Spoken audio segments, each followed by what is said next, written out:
Hello and welcome. Today's project, this is a big one. We're talking about health anxiety. Let's peel back the onion of health anxiety and see what's underneath. Let's peel back the beliefs that are under this debilitating confinement that is health anxiety, and let's overcome this hurdle because so many of us are suffering from health anxiety. So what is the way? What's the path out of this? The first thing to understand about health anxiety is that when a strange sensation pops up, you're ruminating about a certain part of your body, or you're catastrophizing over a certain thought that you've associated a certain part of your body with. What happens, how you react to that is, there's a problem that needs to be solved. And so because of that, it's of now top value to you. So like my old self who used to suffer from health anxiety, what would happen is that I put all of my responsibilities, even though I kind of refuse to acknowledge any responsibilities, but I put everything that was more of at the forefront of my life on the back burner.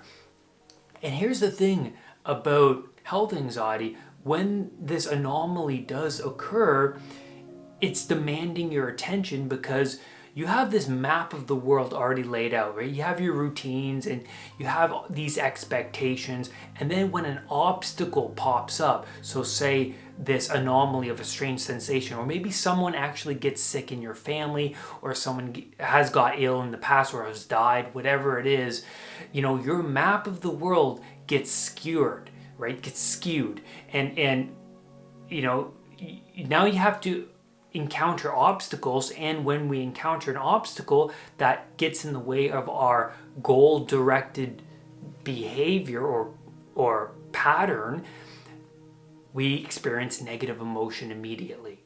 That's it. That's our go-to. It's like negative emotion, anomaly. It's like, how do I overcome this? Then the problem-solving brain of ours, it kicks in, and then we go, okay, now I have to solve this problem. And what happens at this point? Well, the brain goes to the worst case scenario. Oh, this is cancer. This is kidney disease. This is that. This is this. And man, we skip over all of these other possibilities to that worst case scenario, and it makes sense, right? The brain is just trying to label this as something, because if it's in the fog, if it is of low resolution, the brain is trying to formulate it and make it of high resolution. So it goes, okay, this is cancer, this is kidney disease, but even though it's saying, oh, well, it could be that, you don't know for sure. And because you don't know for sure, it's like you're exploring it every day. And that's where health anxiety gets so debilitating, is because you're obsessing over it. That's a sign that it hasn't been fully explored and that you have a strong emotional attachment over it, because it's still in the fog. It still needs to be brought up and it will explored, but resolved. That's the best word. So for me, when my mind would jump to the worst case scenario, I had this fear of, underneath all of these layers, this fear of losing control and not being in control of my body, being sick with something and not having the control I have to resolve it. It felt like it was so beyond me, and that's what scared me the most. It's like if I had cancer, it's like I wanted to get it resolved right bloody now. And so what do health anxiety sufferers do the most? They go on Google. And here's the bad part about Google, is that when you're on that Google machine, I like to call it Dr. Google, you go and you search up a symptom, but one symptom is associated to like 20 illnesses or 20 diseases or whatever. So the mind goes, oh, more possibility. And because Google is providing you with like hundreds of possibilities, the mind is like, well, there are so many snakes now to contend with. How do I know which one is which? And then you delve more deeply into anxiety. And yeah, it can get pretty rough. Man, I'm coming from experience, believe me. And so let's unravel health anxiety a little bit more, okay? So I could ask you, well, when did this all start for you? When did this all start for you? Did something happen to you? And for me, I had to go back, okay, when did health anxiety start? And I had to look back in elementary school. I had to look back to when I had a panic attack at the age of 10, and I had to explore that. What happened back there? When I was 10 years old, I was watching a movie with my family and I had a panic attack. I felt these sensations. I didn't know what they are. I felt like I was losing control of reality. And then I, had to put my head between my legs, and my parents were like, "Oh, it's okay. It's an exciting movie." And yes, they were right, but how to understand it, that's a difficult thing. A lot of people, especially my folks growing up, no one talked about it. No one talked about anxiety, or like how to understand anxiety on a different level. So I for me, when I was 27, at the time I was going through anxiety recovery, I had to go back and explore what happened back there. So that's the first thing, did something happen to you?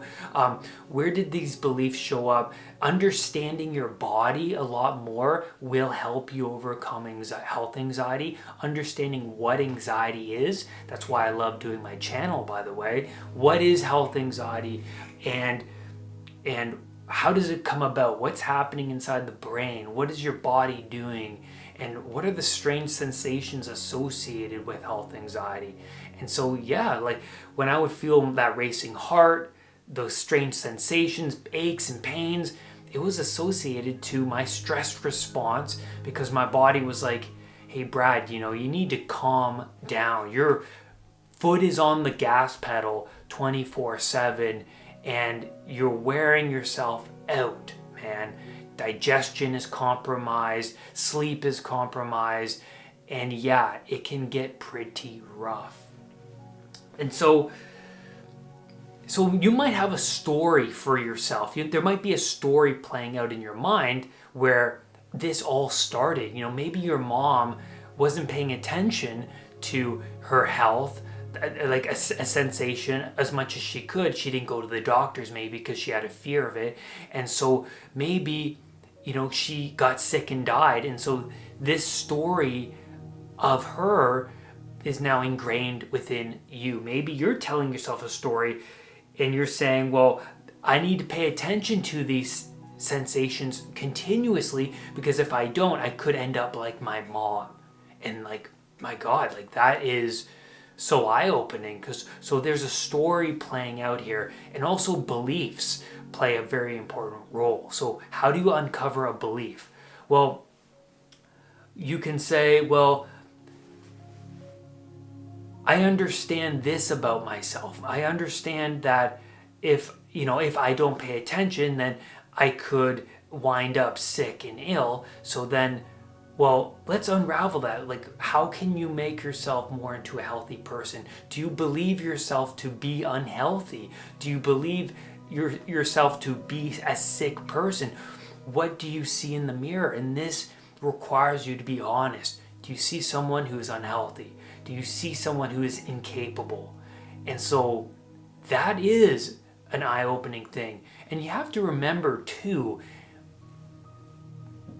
when you encounter something tragic in your life, maybe you get sick at one point, maybe a family member close to you dies, when the harsh reality of existence pops up, this can shock people into traumatic disorder, right? They form this trauma around the snake that pops up, and then that trauma is an indication that you have to understand what happened and then attach safety to that experience and then let it go. And then with that, you have to show yourself that you're more capable of handling these extreme situations appropriately, so that whenever they come again in the future, you feel like, you know what, I think I got this. I think I got this.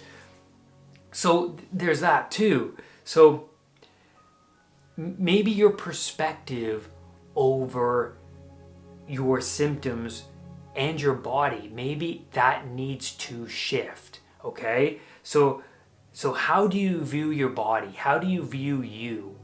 And then is it currently in a negative frame? And so let's unravel that bit. So the first thing is you have to learn how to accept being uncomfortable and not in control. And that's the thing about anxiety sufferers. They want to control, they want to make everything perfect. They have to wake up feeling a certain way. They have to go through the day a certain way. But what if, acknowledging, hey, I'm not okay. I'm going to accept that I'm not okay. And I'm going to strive to push myself today, even though I don't feel like doing anything. So moving out into this domain of competency is really important for health anxiety sufferers. Really, I mean, our bodies are capable of much more. So being in that distress and being in an environment where you've had a panic attack before and you ride that wave of anxiety, and I see it all the time with my clients. At the end of that experience, they go, hey Brad, I was in that environment. I survived all of those sensations. I did not faint. I did not have a heart attack. I stood there until my anxiety lessened and I left. And I can't believe I did that. And I'd be like, well, yeah, man, like that's so amazing. You now see a side of yourself that you didn't know existed. Your body can do a lot more. There's a lot more to you. So yeah, it's health anxiety recovery is partly building your competency and really showing yourself that your body can do a lot more. It's there to help you. Maybe because you're suffering from anxiety in the first place is an indicator that you need to change, that you need to adjust your lifestyle. You need to give back to yourself. You need to have harsh and real conversations with who you are. So spending time with yourself, very important. Journaling, meditation, doing things that help calm the body, but also test the body, exercise, just going walks in nature, spending less time being distracted by, TV, video games, movies, loud, intense music, always being around people and having conversations, maybe weed, alcohol. And then moving from that to being with yourself and learning how to deal with and accept being uncomfortable when you're with yourself, because a lot of truths will start to come up. And to finally conclude this video, recognize how you talk to yourself. What are you saying to yourself? What if I have cancer? Okay, what if you have cancer? Well, okay, then I will then I have to get it checked, maybe. And then it's okay. Why not get it checked? Oh, I have a fear of finding out a real diagnosis that I don't like at the doctor, so that's why you're not getting checked. Like unraveling these layers, keep asking yourself. Maybe you can unravel these layers by saying, so what? So what if I have cancer? Well, then I won't be able to raise my children properly. So what if I can't raise my children properly? Then they won't have this. But it's like at the end of it all, it's like, well, if I'm dead, then I won't be stressing. So why am I so concerned about dying from this when in fact when I'm not alive, then this won't be a stress for me. It'll be a relief in some way. So that's kind of a relief to think about, right? It's like, what am I really afraid of here? What is really going on? And problem solve. Maybe go get the thing checked out. And then you get a diagnosis back and the doctor says, hey, you're okay. But if you're really concerned, get it checked another time.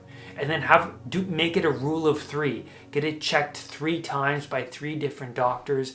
And by the end of it all, it's like it cements in this belief now of, okay, well, it can't be. I'm ruling out that it is that serious illness. And so, yeah, explore it. Explore this. You are the explorer of your life. No one else can make you that independent person other than yourself. So explore and invest in resources like books, coaching, or a program that can help you explore yourself and to reach a better state, right? Because that's the aim.